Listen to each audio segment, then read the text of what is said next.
ملاقات ملاقات اور ملاقات، کل سے ایک ملاقات کا بہت چرچا ہے اور وہ اس وقت ہوا جب عمران خان صاحب اپنا لانگ مارچ چھوڑ کر واپس لاہور روانہ ہو گئے، اور اسد عمر صاحب کا ایک ان ویریفائڈ کلپ بھی دیکھنے میں آیا جس میں وہ کسی ملاقات کا ذکر کر رہے ہیں۔ اسی حوالے سے آج کی اس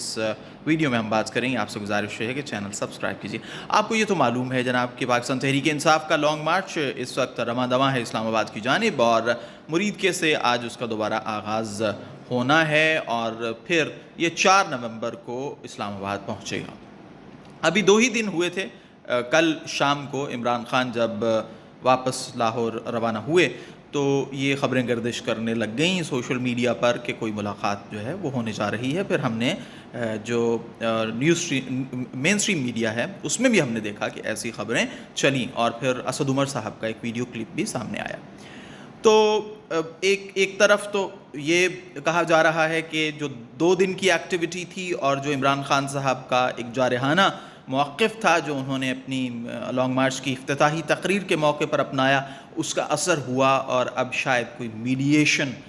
ہو رہی ہے اور کچھ میڈییٹرز ہیں کہ جو معاملات کو حل کروانے کی کوشش کر رہے ہیں۔ یہ تو یقیناً آپ کو معلوم ہوگا کہ عمران خان کا جو موقف تھا وہ بہت سخت تھا، اور انہوں نے D G I S I کو مخاطب کیا، general Qamar Javed Bajwa army chief کو بھی مخاطب کیا، اور انہوں نے واضح طور پر کہا کہ جو D G I S I کی پریس کانفرنس تھی وہ مکمل طور پر سیاسی پریس کانفرنس تھی۔ اس پر ان کو بڑی شدید تنقید کا بھی سامنا کرنا پڑا، اور ہم نے دیکھا کہ انڈین چینلز نے بھی اس بات کا ذکر کیا اپنے پروگرامز میں، اپنے نیوز بلیٹنز میں، اور اس چیز کو پی ایم ایل این نے بہت زیادہ کیش بھی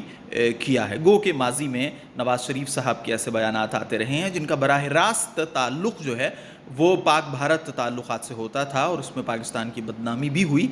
لیکن بہرحال اس کو ایکویٹ کیا گیا، بلکہ عمران خان کے اس تقریر کو زیادہ تنقید کا نشانہ پی ایم ایل این اور دیگر جو پی ڈی ایم کی جماعتیں ہیں ان کی جانب سے بنایا گیا، اور جو عمران مخالف جو حلقے ہیں انہوں نے اس کو کیش کیا کہ دیکھیں جی، عمران کے ہوتے ہوئے ملک میں کسی دشمن کی ضرورت ہرگز نہیں ہے، انڈین میڈیا اسے سیلیبریٹ کر رہا ہے۔ تو عمران خان کے بہت سے حامی بھی اس پر بات کرتے ہمیں دکھائی دیے۔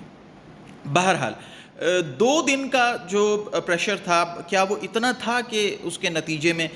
کوئی ملاقات ہو جاتی اور معاملات حل ہو جاتے ہیں؟ ماضی میں تو ہم نے دیکھا ہے کہ لانگ مارچ جب وکلاء تحریک کا ہوا تھا اور نواز شریف صاحب بھی اس میں شامل تھے، تو ابھی جس دن یہ لانگ مارچ شروع ہوا اسی رات کو معاملات طے پا گئے تھے، اور افتخار چودھری صاحب چیف جسٹس بحال ہو گئے تھے، اور لیکن مبینہ طور پر جو رپورٹ کیا جاتا رہا ہے وہ یہی ہے کہ اس میں جو اس وقت کے آرمی چیف تھے انہوں نے میڈییٹ کیا، انہوں نے انٹرفیئر کیا اور معاملات کو حل کرا دیا۔ تو اب تو سر دست ایسی کوئی چیز دکھائی نہیں دیتی، اور زیادہ تر یہی امکان ہے کہ ہو سکتا ہے کہ ایسی کوئی ملاقاتیں ہوں، ہو سکتا ہے کہ ایسی کوئی پیشکش آئی ہو سکتا ہے کہ کسی میڈییٹر نے کوئی ملاقات کی ہو، لیکن کوئی بڑا بریک تھرو ابھی تک متوقع نہیں ہے۔ عمران خان صاحب کو کچھ مزید اپنی اسٹرینتھ جو ہے وہ شو کرنا پڑے گی، اور اس کے بعد ہی وہ اپنے مطلوبہ نتائج حاصل کر سکیں گے۔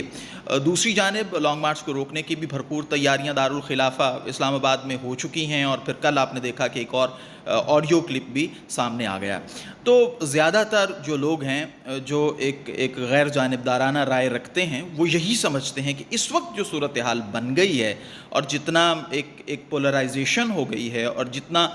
اس وقت کانفلکٹ سامنے آ رہا ہے، اور جتنی تناؤ کی فضا ہے،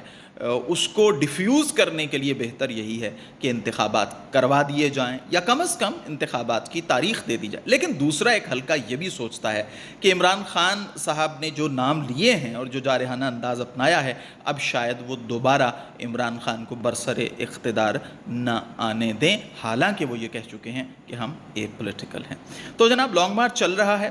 آگے دیکھیے ہوتا ہے کیا، ویڈیوز آتی رہیں گی۔ آپ کا بہت شکریہ کہ آپ نے ویڈیو دیکھی، امید ہے کہ آپ اسے پسند کریں گے اور چینل سبسکرائب کریں گے اور ویڈیو لائک کریں گے۔ Thank you.